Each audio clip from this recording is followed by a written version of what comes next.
Čaute, ahojte, vítam vás v ďalšom videu. Dnes si povieme niečo o príjmačkách, ale konkrétne o tom, čo robiť, keď sa niekto nedostane na medicínu, teda nespraví tie príjmačky, čo je teda pomerne bežné. Nie sú to vôbec jednoduché príjmačky. Všetci dobre vieme, že sa tam hlási veľmi veľké množstvo ľudí a je tam teda aj dosť veľká konkurencia, dosť veľká selektivita tými príjmačkami a samozrejme nie sú vôbec jednoduché tieto príjmačky, vyžaduje sa tam veľmi veľké množstvo vedomostí z biológie, z chémie a na niektorých školách aj z fyziky. A preto nie je aj prekvapením, keď niekto získa o niekoľko bodov menej alebo mu to ujde jednoducho len o maličký kusok, tak môže sa to samozrejme stať každému. Takže najskôr by som chcel odkázať ako prvú vec tomu človeku, čo sa nedostal, alebo ak si nespravila príjmačky, tak určite si z toho nelám nejako extra hlavu. Poznám viacero ľudí, ktorí sa dostali či už na druhý krát, na tretí krát, alebo jednoducho na ďalší krát. A ten prvýkrát sa môže stať, že jednoducho ten človek jednoducho podcení tie príjmačky a nenaučí sa to tak, ako by sa to malo naučiť, alebo sa jednoducho učí z nesprávnych materiálov a vlastne nenaučí sa to podstatné. Na našu fakultu, teda Komenského v Bratislave, sú podstatné tie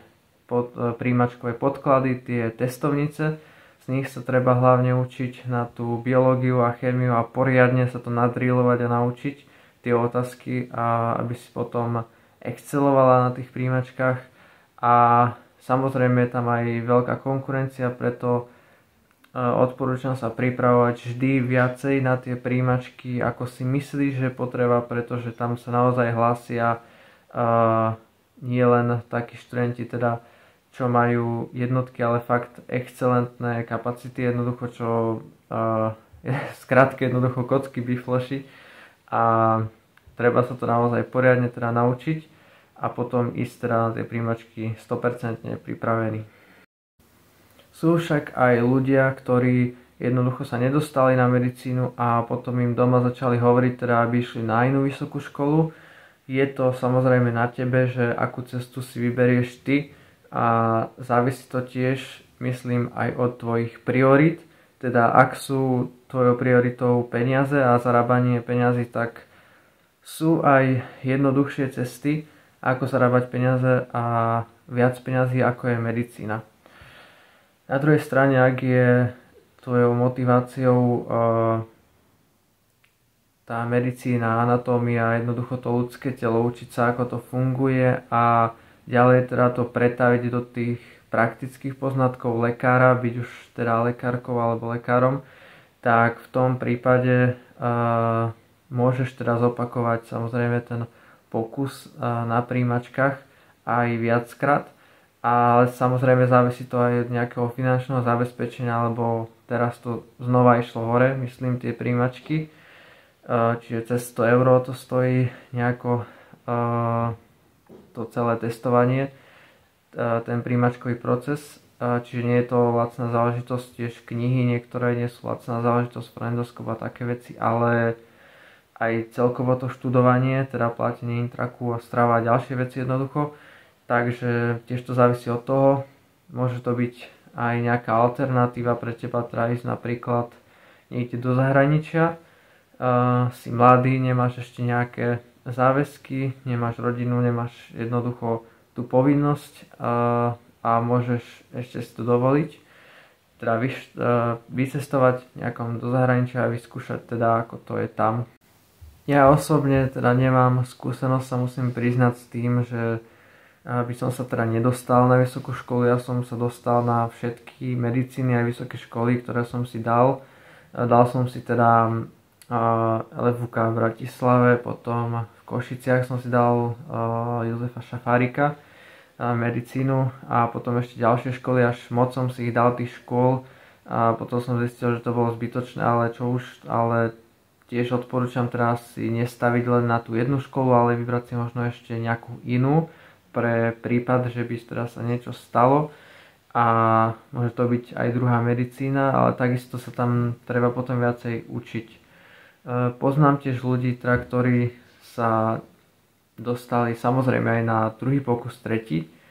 a počas toho voľného času jednoducho čo ti zostane, tak môžeš ho využiť buď teda, sú aj ľudia, ktorí sa prihlásia na nejakú chemickú školu alebo na nejakú školu, ktorá súvisí jednoducho s tým odborom, teda má podobný odbor, ale na druhej strane musíš počítať s tým, že potom keď sa dostaneš asi tam už 1 rok, tak potom budeš musieť ten 1 rok si platiť na medicíne, teda celé 2 semestre,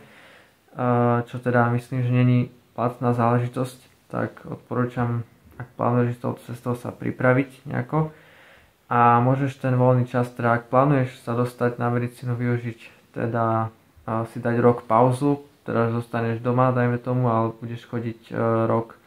niekam do roboty a budeš sa počas toho učiť na tie príjimačky. Odporúčam teda sa určite z tých podkladov, ak chceš ísť na našu fakultu učiť, a potom aj nejaké doučovania z chémie, pretože tie príklady všetci dobre vieme, že niekedy tam s tým majú problém aj samotní učitelia chémie na gymnáziách alebo na stredných školách, takže nie sú to jednoduché veci a teda poriadne sa tie príjimačky naučiť. Ale možno si aj povieš, teda, že keď už niekto na inej vysokej škole si povie, že už teda nebude to zahadzovať, alebo ak máš už vyšší ročník na tej inej vysokej škole, tak bola by to možno aj škoda zahodiť tie roky, ktoré si do toho investoval do tej školy alternatívnej, na ktorú si šiel namiesto medicíny. A možno by bolo dobré aj dokončiť teda tú školu, ale ak ťa naozaj baví tá medicína, tak som určite odporúčal, a chceš teda ísť do tej medicíny, tak určite odporúčam skúsiť znova tie príjimačky. Samozrejme, nemusí to byť len medicína, môže to byť aj nejaký iný odbor v zdravotníctve, neviem, že nejaký pracovník v zdravotníctve, záchranár napríklad, alebo zdravotná sestra, alebo jednoducho nejaký odbor, ktorý je príbuzný tej medicíne, tak nemusí sa každý stať napríklad lekárom. Samozrejme, keď máš také ambície, tak chod do toho, ale je potrebné si aj zvážiť teda to kvantum učiva a to množstvo rokov, teda ak do toho naozaj chceš ísť, tak samozrejme, ale ak nie si na to, alebo cítiš, že by to nebolo to práve, tak sú tu aj tieto odbory, kde samozrejme si tiež v kontakte aj s lekármi, aj s ostatnými zdravotníkmi, aj s tým pacientom a tiež ho liečiš, ale iným spôsobom ako ten lekár. Poznám samozrejme aj ľudí, ktorí už pracujú alebo majú už jednu vysokú školu a rozhodli sa teda, že pokračovať v tom štúdiu medicíny. Napríklad, keď má niekto nejaké zdravotné zameranie a chce si teda urobiť tú medicínu, tak už má tie klinické skúsenosti a tým pádom bude mať v tých ďalších ročníkoch výhodu oproti svojim kolegom a bude vedieť tie klinické veci, lebo s tým už prišiel do kontaktu. Ale tú teóriu, samozrejme tú biológiu, chémiu sa musí naučiť takisto ako aj ostatní teda uchádzači a niektoré veci už mu budú ľahšie zapadať do seba a bude ich lepšie chápať, pretože už má jednoducho tú prax a vie, prečo to tak je. My ako teoretici, ako študenti teda nevieme ešte tie praktické veci a stretávame sa s tým prvýkrát v nemocniciach, ale niekto, kto už má to vzdelanie, vie, prečo to tak je a vie vlastne, prečo sa to tak robí, tie vyšetrenia a čo tým vlastne sa sleduje v princípe, čo je to podstatné, prečo sa my vlastne učíme tie teoretické veci. A sú to prevažne detaily, ktoré sa my učíme a tie praktické veci sú to, čo budeme potom vlastne robiť. Čiže asi toľko k videu, teda, že čo robiť, ak sa nedostaneš na medicínu, alebo sa teda niekto nedostane na medicínu. Samozrejme si s tým nelám hlavu, alebo neponáraj sa do nejakých depresí, jednoducho život ide ďalej a sú samozrejme aj horšie veci, ako sa nedostať na medicínu. Je kopec rôznych vecí, toto je naozaj len v úvodzovkách banalita, že niekto sa nedostane. Môže sa ti to podariť nasledujúci rok alebo a potom si už na to budeš spomínať v budúcnosti, keď už budeš v svojej ambulancii, že ak som sa strachovala teraz akým iným problémom jednoducho čelím, alebo iní ľudia akým problémom čelia, takže naozaj si s tým nelámať nejakú hlavu. Ak máš akékoľvek otázky, tak neváhaj písať do komentárov, rád ti na ne odpoviem a som tiež vďačný za každú podporu, či už lajkom, odberom alebo na sociálnych sieťach. Ďakujem.